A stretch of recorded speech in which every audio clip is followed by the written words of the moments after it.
Welcome back to another Member Monday. Last week we added a new dynamic of difficulty associated with proprioceptive balance.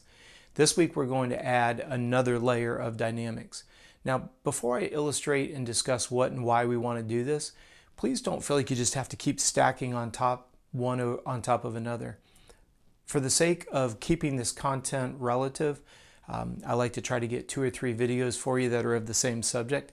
So even though these may be a week apart, I want to make sure that you've completely mastered the idea of being able to stand on one leg, cross your arms across your chest, close your eyes, and be able to maintain balance equivalently for both the right and the left side.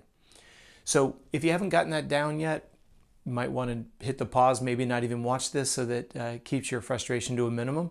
But if you're open-minded, which I hope you guys are, this is another way that we can add yet another level of difficulty to proprioceptive balance. Remember, proprioceptive balance plays a significant role in improving your biomechanics on the motorcycle. We hear so much about how Jett Lawrence lets the bike move underneath him. We hear JS7 in particular talk about that all the time.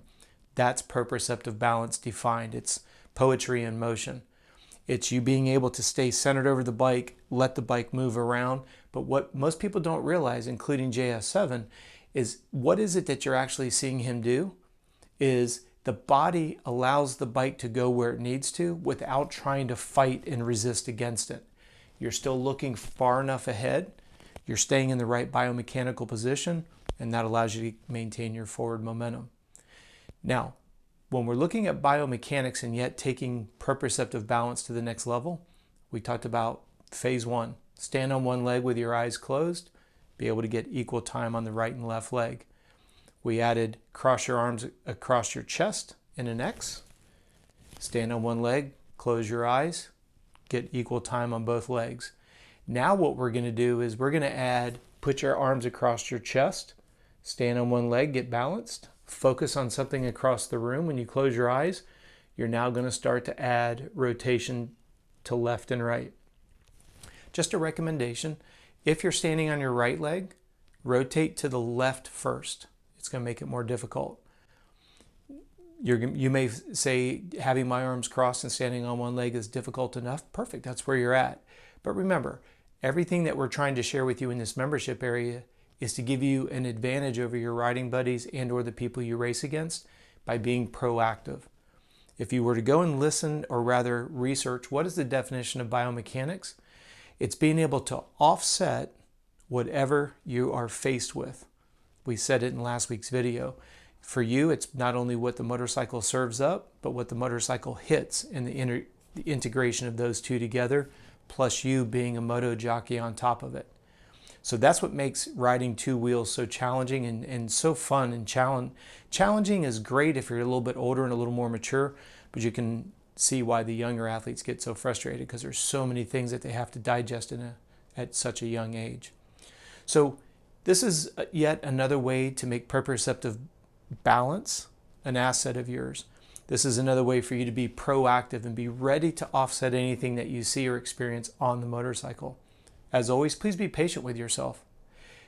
I did receive an email question after last week's video, and that was, I can't even get phase 1 down. What's the trick? The trick to proprioceptive balance is taking your belly button and giving yourself the sensation as if you're piercing your belly button through your spine. So when you go to stand on one leg, tighten up your core from your sternum to your pubic bone, that's rectus abdominis. When you take your abdominal muscles and you tighten them up, literally you tighten your core, then when you go to stand on one leg, it's very, very, I'm not going to say easy if you've been working on it. I don't mean to get ahead of ourselves here, but I want to answer the question. What you're really doing is you're stabilizing the core before you engage the standing drill. Ironically, this is exactly what I want you to do when you're sitting on the starting gate for those of you that race. Act like I'm going to walk up and push your shoulder. That causes you to tighten your core. That way when the gate drops, you move straight out with the bike.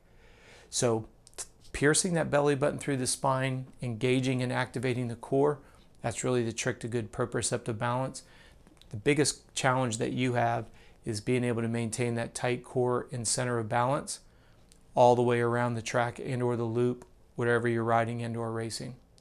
I know this video is a little longer than most of the Member Monday videos, but this is something that's fun, especially when you get it mastered. It becomes a game changer on how much you enjoy riding your motorcycle. You'll be able to do it longer. You'll be able to do it faster before you get tired. That's the whole definition of having optimized biomechanics. I said a couple emails that come in this past week. If you happen to have an email, as always, use your member@coachrob.com. It's what it's there for. We'd love to be able to answer any questions that you have. You guys be safe, and we'll see you next week.